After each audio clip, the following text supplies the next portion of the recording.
राजा भैया हरी बाबा पार्टी जिंदाबाद।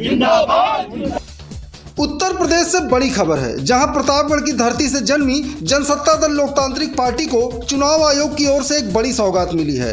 प्रदेश में अपने अलग अंदाज की राजनीति के लिए जाने जाने वाले कुंडा विधायक कुंवर रघुराज प्रताप सिंह राजा भैया की पार्टी जनसत्ता दल लोकतांत्रिक को चुनाव आयोग ने आरी चुनाव निशान आवंटित किया है। बता दें कि नवंबर 2019 में लखनऊ के रमाबाई अंबेडकर मैदान में राजा भैया ने लाखों के जन समुदाय के बीच पार्टी बनाने की घोषणा की थी। 7 दिसंबर को चुनाव आयोग ने जैसे ही जनसत्ता दल को आरी चुनाव निशान आवंटित किया, कार्यकर्ताओं में खुशी की लहर दौड़ गई। अब जनसत्ता दल लोकतांत्रिक के प्रत्याशी आरी निशान पर चुनाव लड़ेंगे। इससे पहले 2012 और 2017 के विधानसभा चुनाव में राजा भैया आरी निशान पर चुनाव लड़कर इतिहास रच चुके हैं। जनसत्ता दल ने आज आरी चुनाव निशान मिलने का जश्न जमीन से जुड़े एक ऐसे कार्यकर्ता को सम्मानित करके मनाया जिसे लोग आरी बाबा के नाम से जानते हैं। प्रयागराज जिले के लाल गोपालगंज के रहने वाले मोहम्मद नौसाद उर्फ आरी बाबा राजा भैया के प्रबल समर्थक हैं। 2012 में जब राजा भैया को आरी चुनाव निशान आवंटित हुआ, तब से मोहम्मद नौसाद आरी लेकर चलते हैं। चुनाव खत्म होने के बाद भी नौसाद की आरी उनके घर से लेकर उनकी सवारी में सजी दिखती है, जिसके कारण लोग इन्हें आरी बाबा के नाम से पुकारने लगे। आज आरी बाबा के घर पर जनसत्ता दल लोकतांत्रिक पार्टी ने सम्मान समारोह का आयोजन किया। कार्यक्रम में जनसत्ता दल के राष्ट्रीय महासचिव डॉक्टर के.एन. ओझा, प्रदेश अध्यक्ष और बाबागंज विधायक विनोद सरोज और राजा भैया प्रतिनिधि हरिओम शंकर श्रीवास्तव समेत पदाधिकारी और कार्यकर्ता पहुंचे, जहां नौसाद को फूल मालाओं से लादकर सम्मानित किया गया।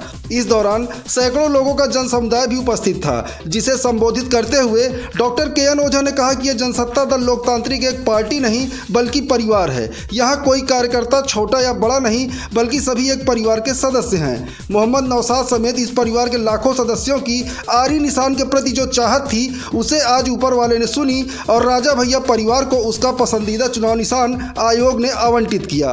कार्यक्रम संपन्न होने के बाद राष्ट्रीय महासचिव डॉक्टर ओझा ने पत्रकारों से बात करते हुए कहा कि आगामी चुनाव में जनसत्ता दल 100 से भी ज्यादा सीटों पर चुनाव लड़ेगी। सुनिए क्या कुछ कहा पार्टी के राष्ट्रीय महासचिव डॉक्टर के.एन. ओझा ने।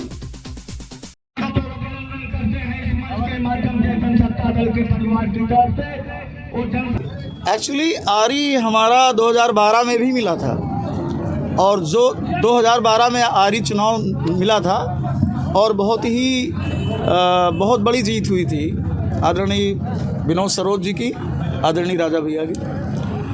और जब वो चुनाव निशान मिला तो नौसाद भाई हमारे हैं, ये आरी ले करके, और ये ही नहीं, इन्होंने पूरे शरीर में आरी गुदवा लिया और हेयर कटिंग में भी आरी पूरा इन्होंने कटवाया। और तब से लेके ये इनकी ज़िद थी कि राजा भैया कभी कोई पार्टी बनावे तो आरी निशान वे लिए घूमते थे।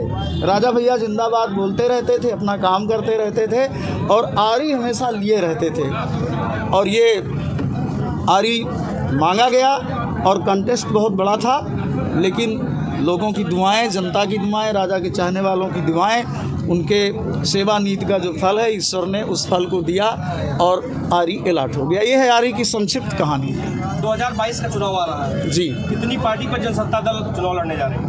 देखिए, अभी तो आपने हमारे राष्ट्रीय अध्यक्ष जी ने भी बताया है कि रिपोर्टें 100 को हम लोगों ने कैटेगराइज किया हुआ है और अभी रिपोर्टें आ भी रही हैं। आप जानते हैं राजनीति अनिश्चितता का खेल है, इसलिए यहाँ पे अभी तुरंत कुछ कह देना उचित नहीं रहता। जैसे जैसे हालात आएंगे वैसे वैसे हम लोग डेवलपमेंट की ओर आगे बढ़ेंगे। बंद करवा दे यार। तो अभी तो फिलहाल 100 के लिए हमारे संगठन के लोगों ने, सारे जिला अध्यक्षों ने मिल करके, और ये 1 महीना पहले उन्होंने 100 भेजी थी। अभी उसको हम कलेक्ट कर रहे हैं और हमारी निगाहें इस पर भी हैं कि सही फिगर तो हमारे अध्यक्ष जी का कहना है कि तब हम देंगे जब और पार्टियों के कैंडिडेट मैदान में आ जाएंगे, उनके नाम सामने आएंगे, क्योंकि ये भी तो अपने आप में एक खेल है, दंगल है, कुश्ती है। तो जोड़ी जोड़ना पड़ता है कि किस जोड़ी से कौन जीतेगा। जी, जैसे अभी तक सपा का लोग कहते हैं, चर्चाएं होती है कि सपा का कार्टर वोट आपको मिल जाता था। इस बार सभी पार्टियां चुनाव में अपना प्रत्याशी विधानसभा से उतारे। जी, किस तरह से आप देखते? ऐसा है कि सपा से हम 2 बड़ा ज़बरदस्त चुनाव लड़ चुके हैं कुंडा में। तब तो कैडर वोट हमको नहीं मिला। पहला चुनाव 93 में हमने लड़ा था और हमारा वोट 67,000 समथिंग था, उनको 22,000 वोट मिला था।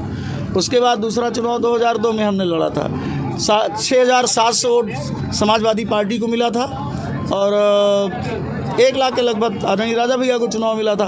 तो ये हमारे लिए माने नहीं रखता, हमारे लिए माने उन लोगों के लिए रखता है जो इस तरह की राजनीति करते हैं। राजा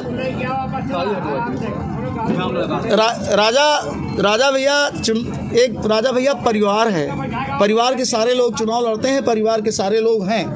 तो हमारी सेहत इस बात का कोई कैडर उसका फ़र्क नहीं पड़ता, और कैडर की संख्या आप जानते हैं किसी पार्टी में कितनी होती है।